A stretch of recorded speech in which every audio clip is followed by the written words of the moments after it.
Morning. Well, it's wonderful to be here on this beautiful Easter Sunday morning. And on this beautiful Easter Sunday morning, we are celebrating and talking about and thinking about liberation. And liberation is a very fitting theme for this month because it's all about coming alive. So I invite you to settle into your seats and take a nice deep breath. That beautiful spring air. And let yourself come fully and present into this moment.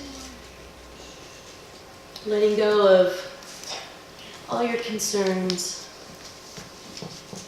of getting ready and what's happening after, and just breathe.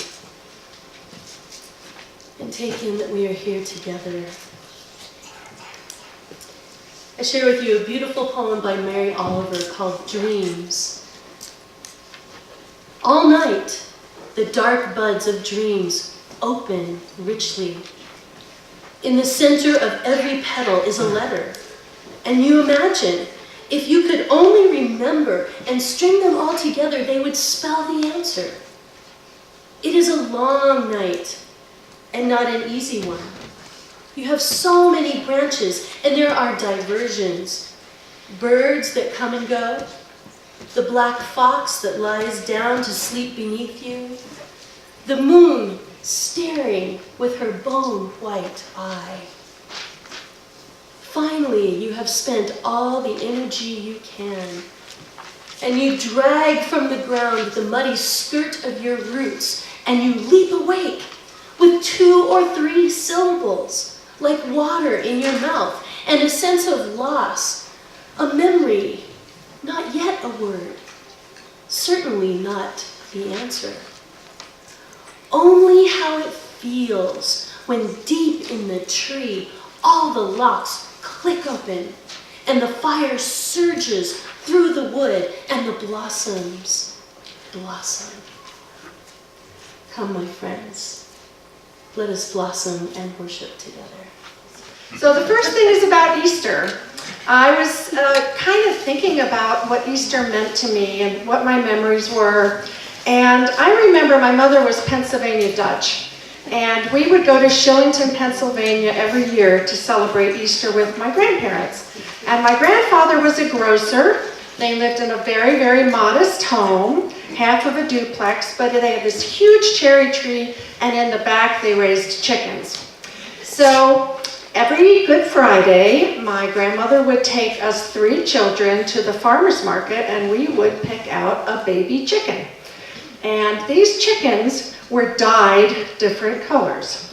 There were pink, green, and blue, and other various colors, and now that would probably be totally illegal now, but we just loved these chicks, and we took them back to my grandfather, and he put them in this big carton, and he had a light on top of it, and believe it or not, I don't think any of those chickens ever died. They just grew and grew until they outgrew their beautiful colors, and they got little feathers, and we put them in the backyard with the other chickens, and they made us beautiful eggs.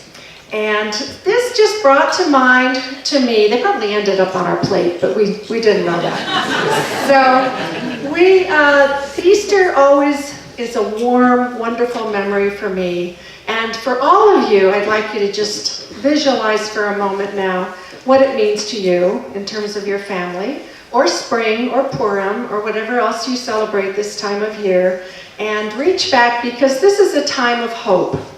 And hope, to me, is represented by the resilience of the human spirit. As many of you know, I taught genocide I didn't teach people how to do genocide. I taught people about how to understand genocide at the Air Force Academy for 17 years. And I know, everybody was listening. So anyway, one of my most interesting topics were what we call rescuers or upstanders. And I was always interested in what we know about those people who had the courage to stand up in the face of unspeakable horrors and atrocities and do what was right. And very little is known about what made these rescuers do what they did. But a while ago, a study was conducted of those who were still left. And they explored all kinds of different things to try to find out what makes people rise up and do what is right in the midst of a terrible situation. It was very interesting. It was very hard to pinpoint. Most people said things like, I just did it because it was the right thing to do, or how could anyone do anything differently? And religious affiliation had absolutely no echoes in their reasons for why they did what they did. But there was one common element, which I think you will find very interesting. And that was that all of them, maybe something like 89%, said that they belonged to a family or a community that welcomed, treasured, and valued diversity, and that experienced it. And that is why I was drawn to High Plains Church, because this is a community that welcomes diversity, that doesn't just welcome it, but treasures it and fosters it, not just in our church, but in the wider community. And I will say that we don't have to look very far. We don't have to go back to the Holocaust to find rescuers and upstanders. We have them right here in our community. And you are all heroes in your own life. If you're a mom, you're a hero to your children. If you're a dad, you're a hero to your children. We have so many moms and women and men who have cared for elderly parents, who've cared for elderly siblings. Those are heroes too. We have Joe and Diane who minister us with beautiful music. We have Reverend Dana who shows great compassion to one and all.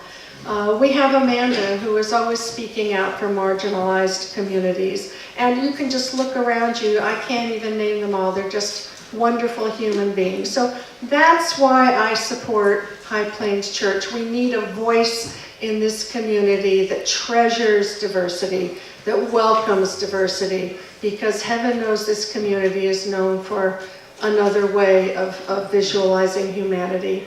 So I urge you to give the stewardship campaign your greatest support in any way that you can, and to support this church with your time and your treasure. And so with Dana's help, I'm going to light this candle in behalf of all the heroes in our midst.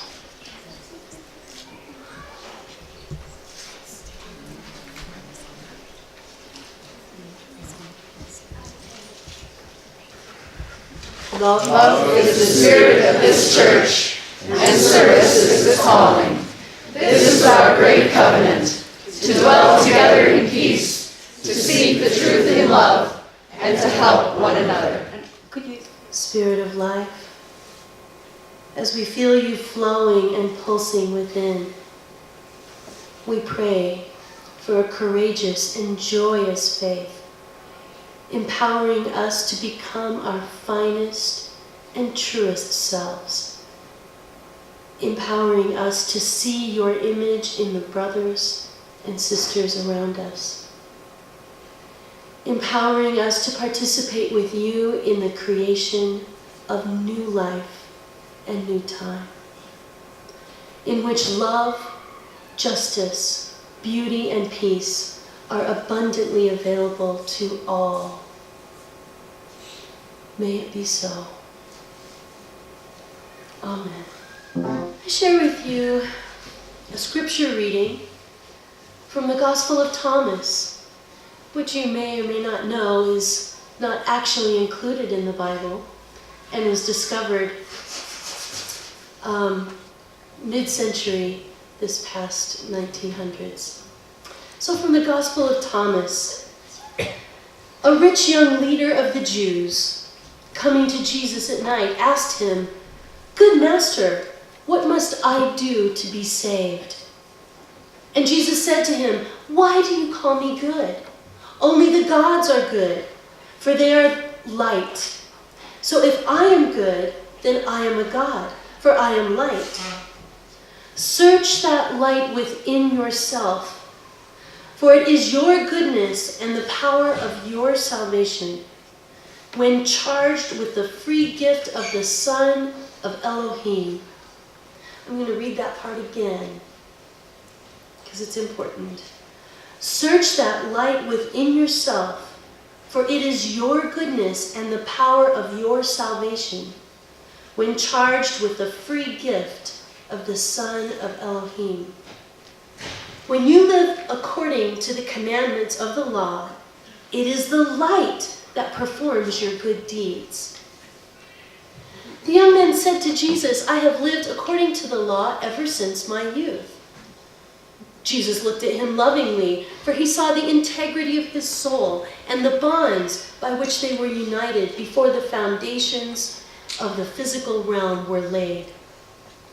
Then Jesus said to him, only one thing remains for you to do. Forsake all that you have in the physical realm and come with me into eternal bliss. But the young man went away sorrowing because his heart was in bondage to the physical things. So there was a teacher who asked the children in her Sunday school class, if I sold my house and my car and had a big garage sale and give all the money to the church, would I get into heaven? No, the children all answered. Well, if I cleaned the church every day and mowed the yard and kept everything neat and tidy, then would I go to heaven? And all the children screamed, no! Well, she continued, then how do I get to heaven? And in the back of the room, you know that kid in the back of the room. Maybe you were that kid in the back of the room. A 5-year-old boy shouted out, you gotta be dead!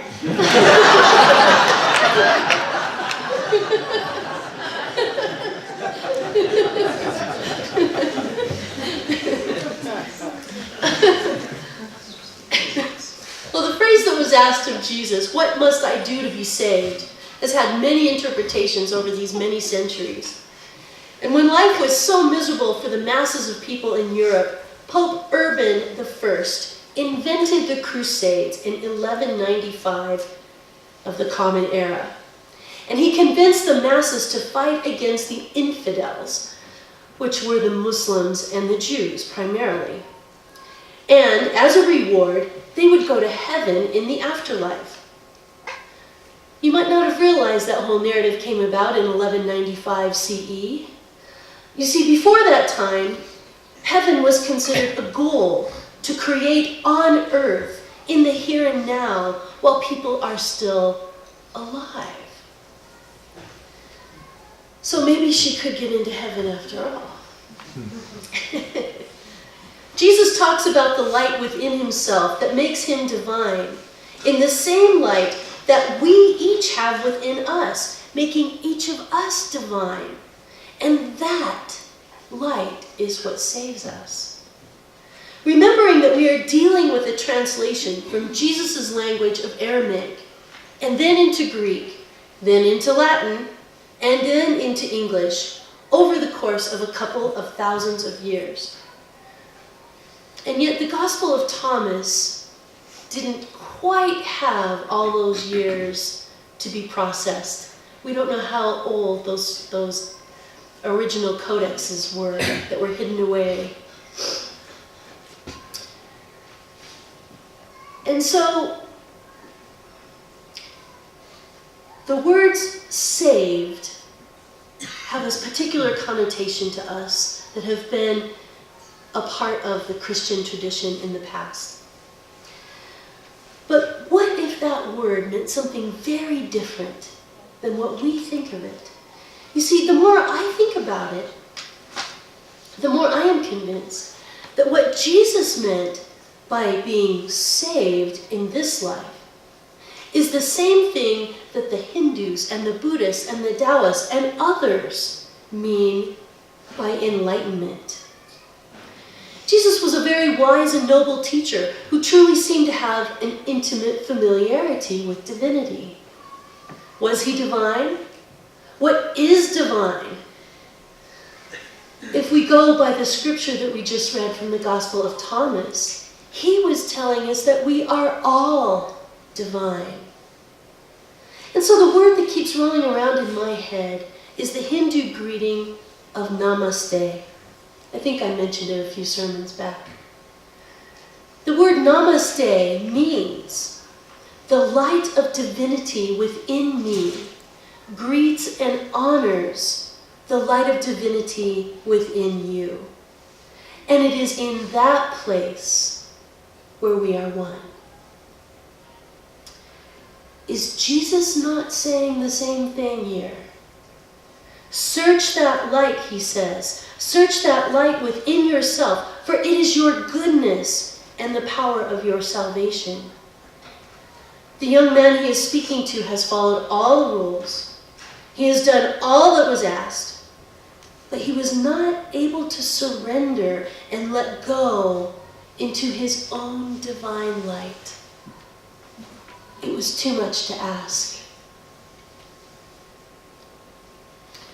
Consider these words by the Sufi poet Hafiz. I wish I could show you, when you are lonely and in darkness, the astonishing light of your own being.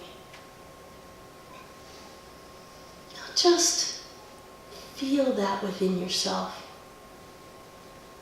So often we spend our lives in worry, in troubles, thinking of the tasks. I live on a to-do list. You may as well. Where's the light in that? How easy it is to forget the light that is within us. You see, we find this same understanding of divinity in many other faith traditions. It truly seems to be a universal concept. Jesus was saying that this light is universal and allows ourselves to be our truest selves, which is the divine light and is the great task for each of us to discover within. And when we manage to discover our own divinity, we find that place where we are all one. Heaven on earth.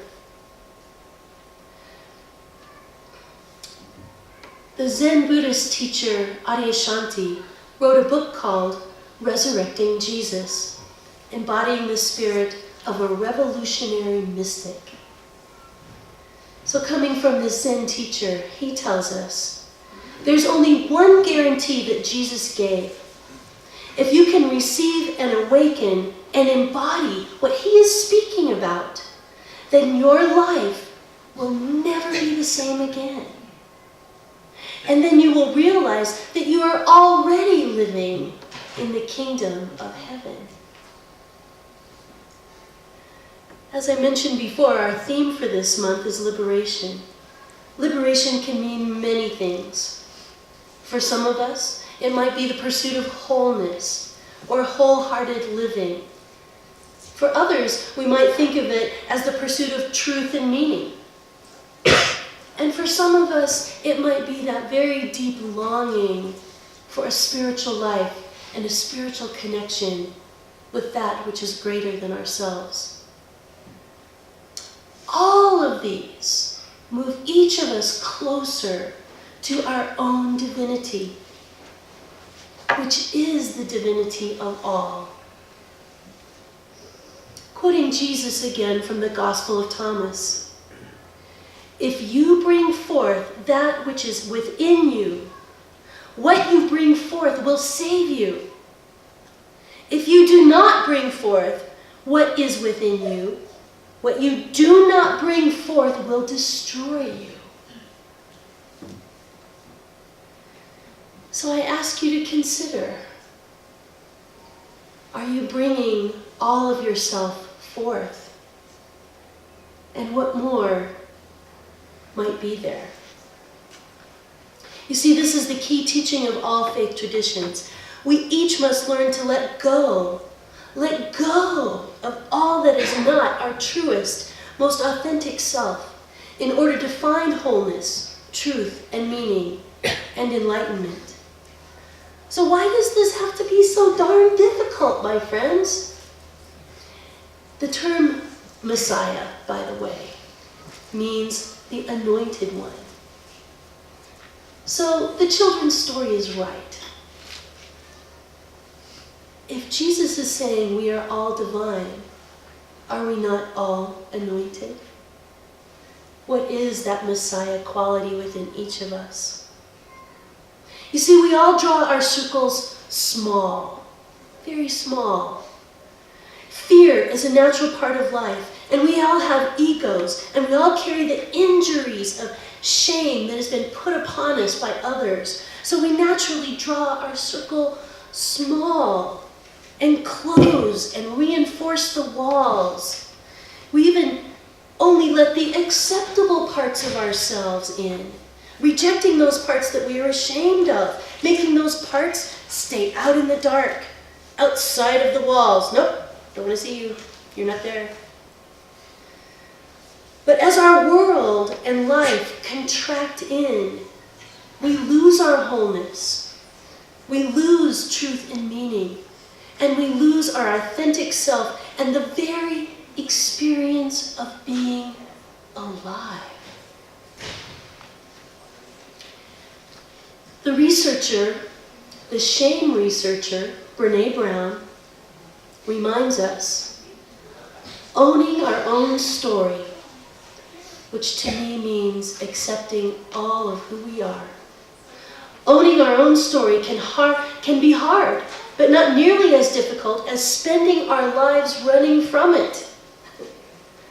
Embracing our vulnerabilities is a risky thing to do, but not nearly as dangerous as giving up on love and belonging and joy. The experiences that make us the most vulnerable are love, belonging, and joy. And only when we are brave enough to explore the darkness will we discover the infinite power of our light. I love paradox. So this paradox of discovering our light in the midst of our own darkness is best illustrated with the traditional Swedish story of the dragon and the bride. Because of the mishaps of her parents, a young princess named Eris must be betrothed to a fearful dragon. But when the king and queen tell her, she becomes very frightened for her life. Would you not as well?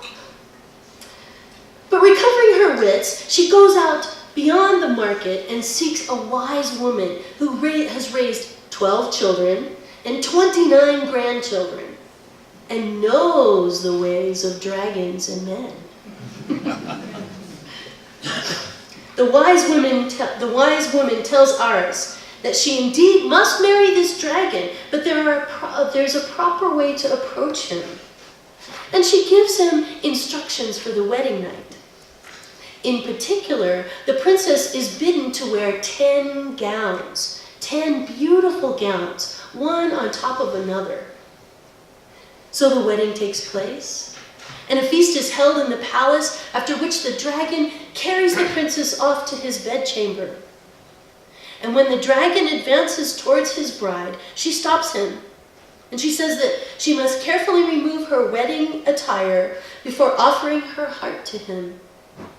And he too, she adds, as instructed by the old woman, must properly remove his attire. To this he willingly agrees. As I take off each layer of my gown, you must also remove a layer.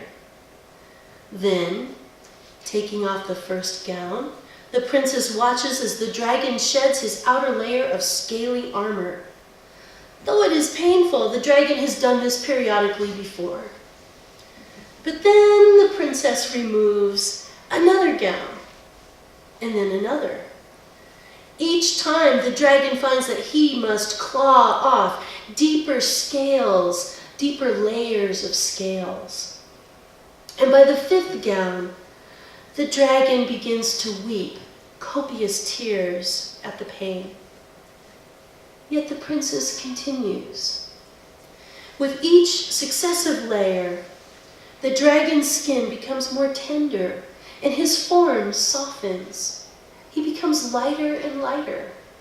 When the princess removes her 10th gown, the dragon releases the last vestige of dragon form and emerges as a man. A fine prince whose eyes sparkle like a child's, released at last from the ancient spell of his dragon form.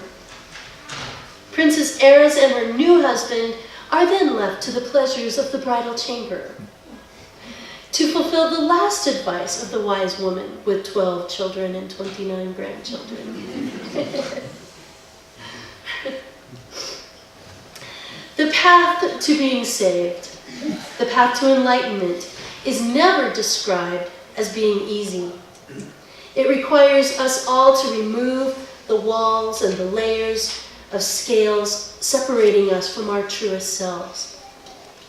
The layers and layers of scales are painful to take off, and we would rather hide behind them and hide who we truly are. And yet, with all of the other great spiritual teachers throughout history, this is exactly what Jesus implores us to do. For as painful as it is to do this work, it is this, and only this, that can transform our existence into heaven on earth. I remind you, Jesus said to him, "Only one thing remains for you to do. Forsake all that you have in the physical realm and come with me into eternal bliss." This is not about an afterlife, my friends. Pulling off those scales is the same as pulling down the steel-reinforced razor wire walls and fences that keep our circle small. So just right now, for a moment, settle in to yourself and feel your heart. You might want to close your eyes, I don't know. And feel those walls that you are carrying, that you keep in place. You know them well. You might remember in great detail how they were built and why they were built. Yet what has been the cost as they keep your world small? When did you last feel completely overcome, completely overwhelmed with deep joy and great love? Is that not what you want in your life? And yet it takes that vulnerability. How often do you feel a deep and satisfying sense of belonging wherever you are? And what barriers do you have that keep you from living fully and wholeheartedly and joyously alive?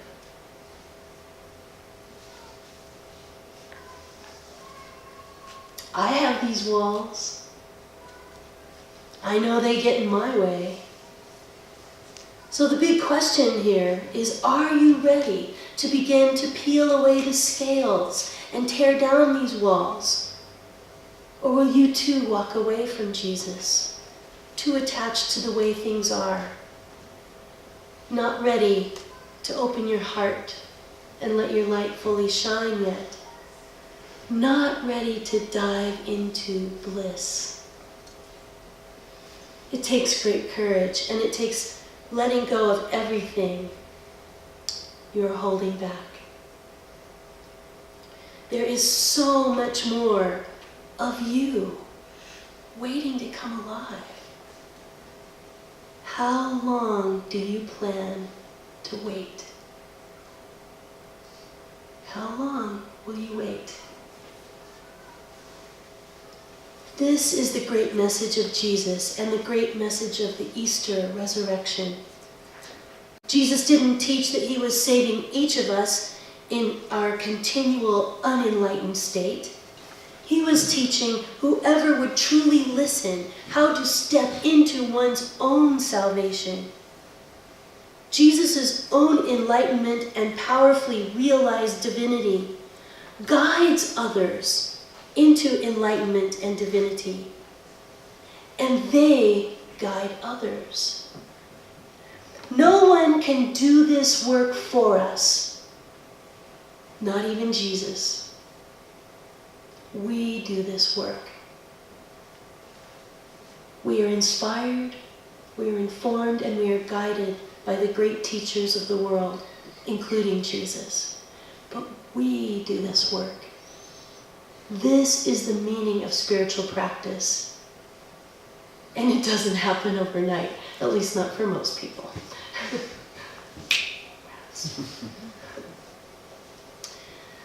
So I am now convinced that Jesus was, and perhaps you could say is, a bodhisattva. A bodhisattva is a being dedicated to attaining full enlightenment for the benefit of all beings. A bodhisattva refrains from the very final step of being fully enlightened in order to help all beings become fully enlightened first. You see, there's a great joke about this as a side note. So what do two bodhisattvas, the very last people to become fully enlightened, what do they say to each other? After you. No. No. After you.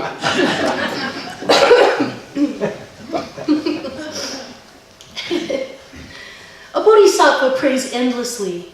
May all beings be well. May all beings be happy. May all beings be free from suffering.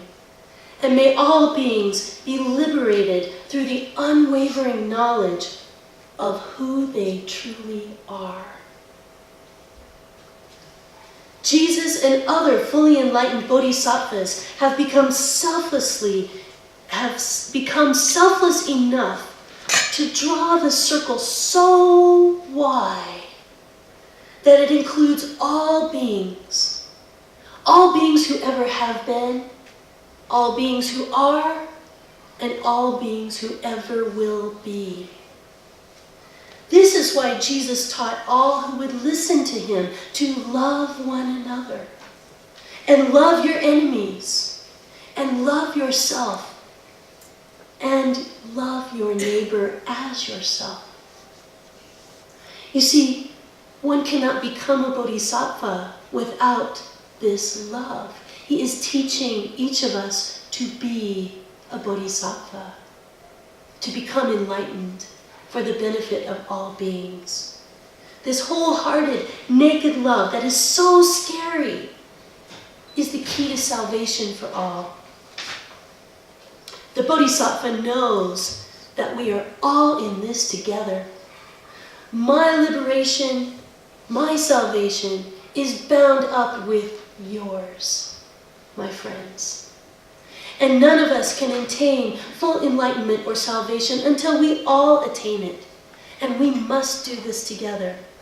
That is the very definition of heaven on earth, where everyone is saved, which is what Jesus implored all people to pursue. So as I mentioned, the story for all ages was right. We are all messiahs. And how would we live if our country, if all countries, if all people treated each other as if they were the anointed one? Because they are, and we are. We all have a role to play in the salvation of all beings. Your divinity, with the divinity within each being on this planet, even those you may dislike and even despise. I'm not saying any names. The question I leave you with is this: do you want salvation for yourself in this lifetime?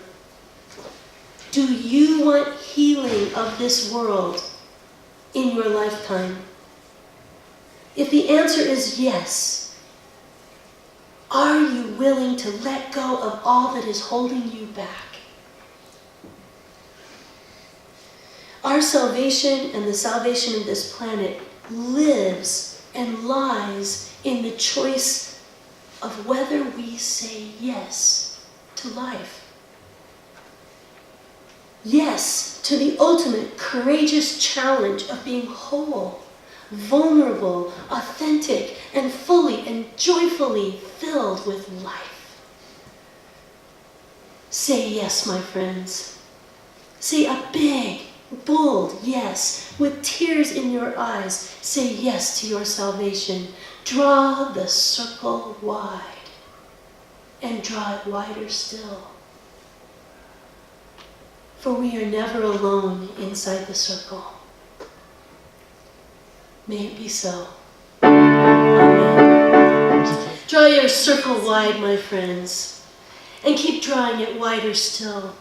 For when you let others in, when you fully let yourself in, you do not stand alone, ever. May we love ourselves so that we may learn to love our neighbors and our enemies and walk the path of the Bodhisattva. May we ever be grounded in the mantra to love one another. Nurtured by this community, inspired by all that we share, may our actions carry this love forward into our lives and into the world every day.